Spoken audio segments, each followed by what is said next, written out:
Good morning, everyone. I am Shivani, and welcome to Anand English 007. Today is another important article which is coming from the hearings of High Court, Delhi High Court. We will be discussing today. And in relation to the same article, I have already, published one more article in the same timeline because जो ये case चल रहा है ये का जो अग्निवीर का और अग्निपथ के जो स्कीम है उसका जो डिस्कशन चल रहा है दिल्ली हाई कोर्ट में उसके लिए अभी और हियरिंग्स में डिटेल अभी आनी बाकी है so I have already posted an video video for the first hearing on my channel. You can watch that video. I will share the link over there. And this is the second article we will be discussing today.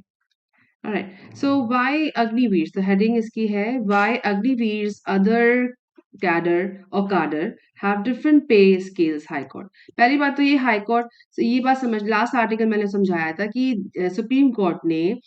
हाँ supreme court के पास कई सारी petition जाने के बाद उन्होंने Delhi high court को इसका कोर फोरम बनाया है दिल्ली हाई कोर्ट को सो जो भी हियरिंग्स होंगी अग्निवीर और अग्निपथ से कनेक्टेड वो दिल्ली हाई कोर्ट ही उसका डिसीजन देगा ठीक है क्योंकि बहुत सारी पेटिशन थी उन्होंने बंडल ऑफ पेटिशंस को देखते हुए उन्होंने कोर फोरम अभी फिलहाल के लिए दिल्ली हाई कोर्ट को बना दिया है तो सारी हियरिंग्स जो हमारे पास आ रही है वो हाई कोर्ट से ही आ रही हैं दिल्ली हाई कोर्ट से और उनका सिग्निफिकेंस उतना ही है अगर इसकी सुनवाई सुप्रीम कोर्ट करता है क्योंकि फिलहाल के लिए सुप्रीम कोर्ट ने उनको अपना कोर फोरम बनाया है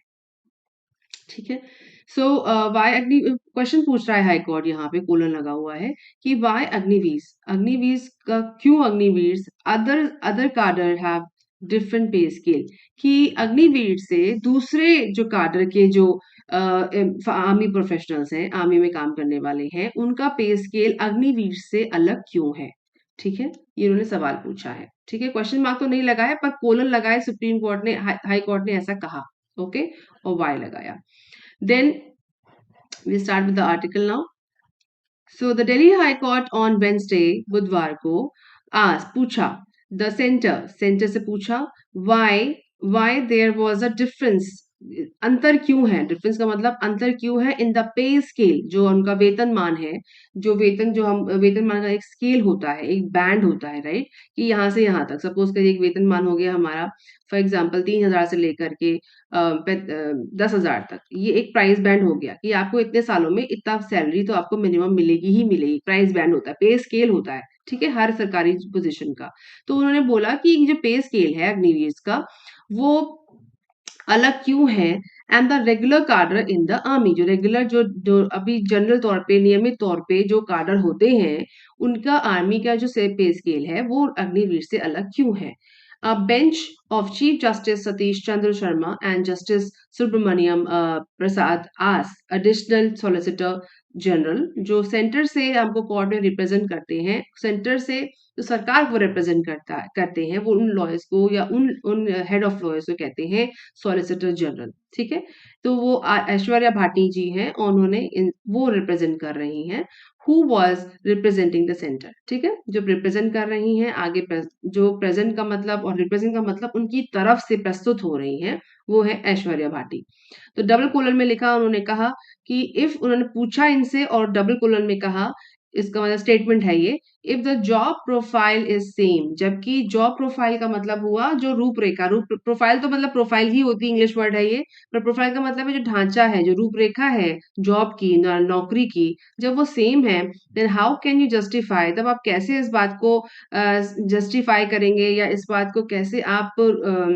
तर्क देंगे उसको सही साबित करेंगे डिफरेंट वे ठीक है कैसे डिफरेंट पे जब जॉब प्रोफाइल सेम है तो आप दूसरी अलग पे दे करके या अलग सैलरी दे करके आप अपने अपने आप कैसे इस बात को सही साबित करेंगे जस्टिफाई कैसे करेंगे a lot will depend on the job profile बहुत कुछ जॉब प्रोफाइल पे डिपेंड करता है या रूपरेखा पे निर्भर करता है गेट इंस्ट्रक्शंस आप इंस्ट्रक्शंस मतलब जो भी आपको क्वेश्चंस किए जाएं जो आपसे चीजें get instructions on this and put it on affidavit किससे लेना है इंस्ट्रक्शंस उनको उनको इंस्ट्रक्शन सेंटर से लेने हैं तो उन्होंने कहा आप इस पे इंस्ट्रक्शंस लीजिए, आप उनसे पूछिए कि ये सवाल एक्चुअली होता क्या है कि सॉलिसिटर जनरल जो होते हैं वो सरकार को रिप्रेजेंट करते हैं, तो वो उनसे जाके सवाल पूछते हैं कि हाई कोर्ट ने हमसे क्वेश्चन पूछा है, इसका इंस्ट्रक्शन क्या है या इसका आंसर क्या है। आंसर तो खैर नहीं पूछ सकते हो कि जवाब दीजिए, बट लेकिन इसीलिए लैंग्वेज देखिए कितनी अच्छी यूज हुई है, इंस्ट्रक्शन, ठीक है, उनसे आप निर्देश लीजिए ऑन दिस। और क्या करिए उसके बाद एफिडेविट दीजिए। जो भी स्टेटमेंट कोर्ट में सबमिट होता है, ये पक्का करने के लिए कि आपने लिखित दिया है और उसको आप प्रूफ करते हैं स्टैम्प पे कि ये बात सच है हमारी तरफ से, जो उनको पता है, उसको एफिडेविट में कोर्ट को देना पड़ता है, ठीक है। तो उन्होंने कहा आप इस पे क्या करिए, सेंटर से इंस्ट्रक्शन लीजिए और निर्देश लीजिए और उसके बाद एफिडेविट डिपॉजिट करिए या फिर पुट इट ऑन मतलब एफिडेविट पे रखिए, ठीक है, तभी इस बात को माना जाएगा। कोर्ट की प्रोसीडिंग्स के ये प्रोसीडिंग्स होती हैं कोर्ट की। Okay, now miss Bhati said that as a Agniveer cadre, Agniveer का जो कार्डर है, इसको मैं कार्डर ही बोलूंगी, वैसे तो इसका इसका कार्डर का मतलब होता है संवर्ग, हिंदी में वर्ड है, पर कार्डर इज द कॉमन वर्ड। सो अग्निवीर कार्डर वाज सेपरेट, अलग रखा गया है फ्रॉम द रेगुलर कार्डर। तो इन्होंने एक्सेप्ट किया कि एक्सेप्ट जो अभी एफिडेविट पे है या नहीं है, बट ये आर्टिकल में यही लिखा गया है कि इन्होंने कहा कि जो नॉर्मल, जो रेगुलर, जो चलने वाली, जो अभी चल रहा है कार्ड, जो नॉर्मल रेगुलर होते हैं आर्मी के, उसमें उससे और अग्निवीर का जो कार्डर है वो अलग है, ठीक है। वैसे रेगुलर का मतलब होता है नियमित, ओके, नियमित तौर पे, नियमित वर्ड है रेगुलर में, मैं लिख देती हूँ रेगुलर। पहला उसके पहले वर्ड हमारे पास आया था कार्डर, वी ऑल नो। सो जो रेगुलर, जो नियमित कार्डर होते हैं, उनके जो वो अलग है अग्निवीर से। देयर टर्म्स, उनके जो टर्म्स का मतलब होता है rules and regulations and condition, ठीक है, उनके terms and conditions as well as responsibilities और उनकी जिम्मेदारियां, एज वेल एज, ये आया यहाँ पे phrase, as well as, sorry conjunction, preposition and conjunction, as well as responsibilities were also different from सिपाही soldiers। उनकी जो जिम्मेदारियां हैं, उनके जो टर्म्स एंड कंडीशन, काम करने की जो परिस्थितियां हैं, जो टर्म्स हैं, वो नॉर्मल जो आर्मी के जो टर्म्स का मतलब होता है शर्तें, यहाँ मैं टर्म्स लिख देती हूँ। टर्म्स का मतलब वो जो शर्तें हैं और जिम्मेदारियां हैं, वो अलग हैं। नॉर्मल सिपाही का मतलब जो नॉर्मल, जो नियमित तौर पे जो आर्मी के सोल्जर्स होते हैं उनसे अलग है। नॉट रेगुलर सर्विस, उन्होंने कहा, अब देखिए जो टर्निंग पॉइंट है वो ये है। उन्होंने कहा Agniveer has been created, Agniveer को बनाया गया था एज ए सेपरेट कार्डर, एक अलग कार्डर की तरह उसको बनाया गया था। It will not be counted as regular service, वो रेगुलर सर्विस और नियमित सर्विस जो होती है वो काउंट नहीं होगी। आफ्टर विल लगा हुआ है यहाँ पे, मतलब पूरे पूरे पक्के तौर पे उन्होंने ये बात बोली है। After serving as an Agniveer, मतलब सर्विंग का मतलब है अपनी जो सर्विस देते हुए, अपनी जो सेवाएं देते हुए, आफ्टर सर्विंग, सर्विंग मतलब सेवा कर आफ्टर सेवा देने के बाद, as an Agniveer for 4 years, 4 साल देने के बाद, इफ ही और शी वॉलंटियर्स, अगर वो लड़का या लड़की जो आर्मी प्रोफेशनल है, जो अग्निवीर है, सॉरी, तो अगर वो वॉलंटियर करते हैं स्वेच्छा से, अगर वो वॉलंटियर स्वेच्छा से आते हैं एंड इज फाउंड फिट, और अगर वो फिट पाए जाते हैं, then this journey, his journey in the regular cadre begins, तब उनकी जर्नी रेगुलर कार्डर में शुरू होगी। मिस भाटी सबमिटेड, ये इसका कैचिंग पॉइंट है यहाँ पर, जो क्लैरिटी देता है काफी चीजों पे जिसपे बहस चल रही है एक्चुअली।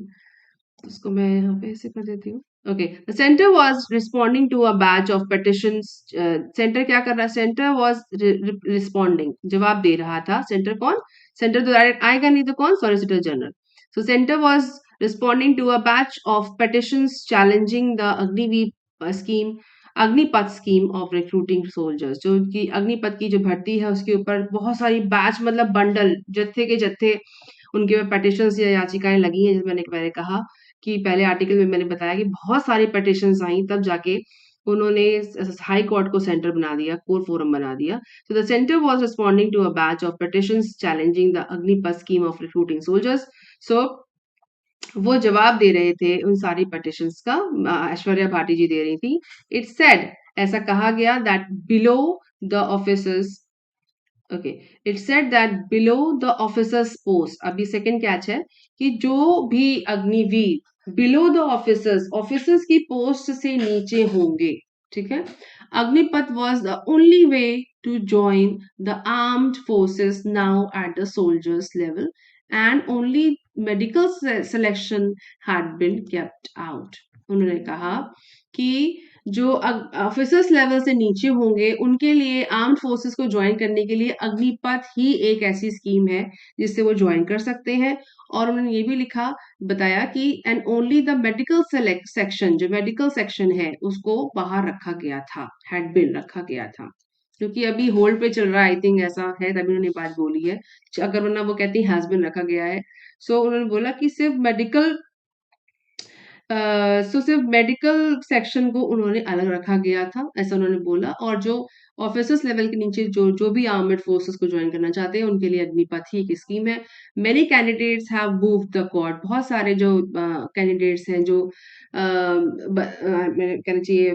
लाभार्थी तो नहीं बोलना चाहिए, कैंडिडेट्स का मतलब होता है कि जो अप्लाई कर रहे हो, ऑलराइट। सो कैंडिडेचर और कैंडिडेट्स या उम्मीदवार, right. Many candidates have move the court, जो कोर्ट चले गए थे, to direct the armed forces to resume the recruitment process cancel due to the introduction of Agnipath scheme. उन्होंने कहा था कि जो अग्निपथ स्कीम के जो किस तरह अग्निपथ से अग्निपथ को इंट्रोड्यूस या लागू करने की पहले करने की वजह से जो भी भर्तियां हो रही थी उसको क्या करना चाहिए, कैंसिल कर देना चाहिए। इस बात के लिए बहुत सारे उम्मीदवार कोर्ट चले गए थे। सेंटर हाउएवर हैज आर्ग्यूड, उन्होंने बहस करी, सेंटर ने इस बात पे अपने बात बोली, उस पर बहस करी, आर्ग्यू की, जद्दोजहद की कोर्ट में, that no appointment letter has ever been issued, कोई भी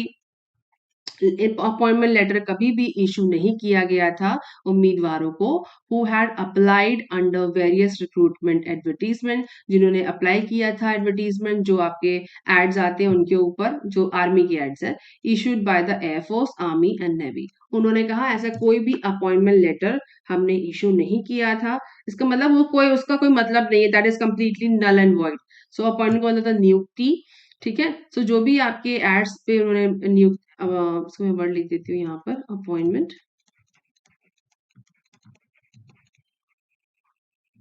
ठीक है। जो नियुक्तियों के लिए उन्होंने अप्लाई किया था उसके लिए कोई भी लेटर हमने आपको इशू नहीं किया था, तो इसका मतलब वो कंप्लीटली नल एंड वॉइड है, उसका कोई सिग्निफिकेंस नहीं है। इन एन अर्लियर एफिडेविट, जो पहले के एफिडेविट उन्होंने दिए थे कोर्ट में, the centre has defended the Agnipath scheme saying that it aims at enhancing the youthful profile of armed forces. ये थोड़ा सा आगे का आर्टिकल इसमें है नहीं, आई डोंट नो, मैंने सर्च किया मुझे मिला नहीं, तो यहीं पे रुक जाते हैं। उन्होंने बोला कि यूथफुल प्रोफाइल जो है, उन्होंने उनका मतलब मकसद क्या था, टारगेट क्या था सेंटर का आर्मी सॉरी अग्निपथ लाने के लिए, कि हमारे पास ज्यादा से ज्यादा, ये जो लास्ट आर्टिकल में भी बात आई थी, यूथफुल यूथफुल एसेंस को बढ़ाने के लिए या इस चीज को लाने के लिए उन्होंने ये प्रोफाइल, ये स्कीम बनाई है, youthful profile of armed forces, right. और 4 साल काम करने के बाद अगर आप फिट पाए जाते हैं, अगर आप फिट रहते हैं उनके सर्कमस्टांसेस के हिसाब से, उनकी कंडीशंस के हिसाब से, उनके टर्म्स के हिसाब से, तो फिर वो आपको रेगुलर प्रोफाइल में आगे मूव ऑन कर देंगे। उसके पहले अगर आप फिट नहीं है तो दे मे किक यू आउट। ये इसका इनडायरेक्ट मैसेज है, ऐसा कहा नहीं गया है, बट ये इसका इनडायरेक्ट मैसेज है। सो हमें यहाँ कुछ वर्ड्स यहाँ पे मिले और एक आर्टिकल के बारे में इसके समझ में आया है कि एक्चुअली भाषा क्या है कोर्ट की, कैसे हम डायरेक्ट और इनडायरेक्ट तरीके से अपनी स्पीच को कह सकते हैं, कैसे हम पैसिव वॉइस यूज कर रहे हैं, कैसे हम कंजंक्शंस यूज कर रहे हैं। So this article is very helpful, I hope this is helpful to you as well. So एक बड़ा सा थम्स अप और कमेंट जरूर करिएगा और प्लीज प्लीज प्लीज इसको सब्सक्राइब जरूर करिएगा। Thank you so much for watching.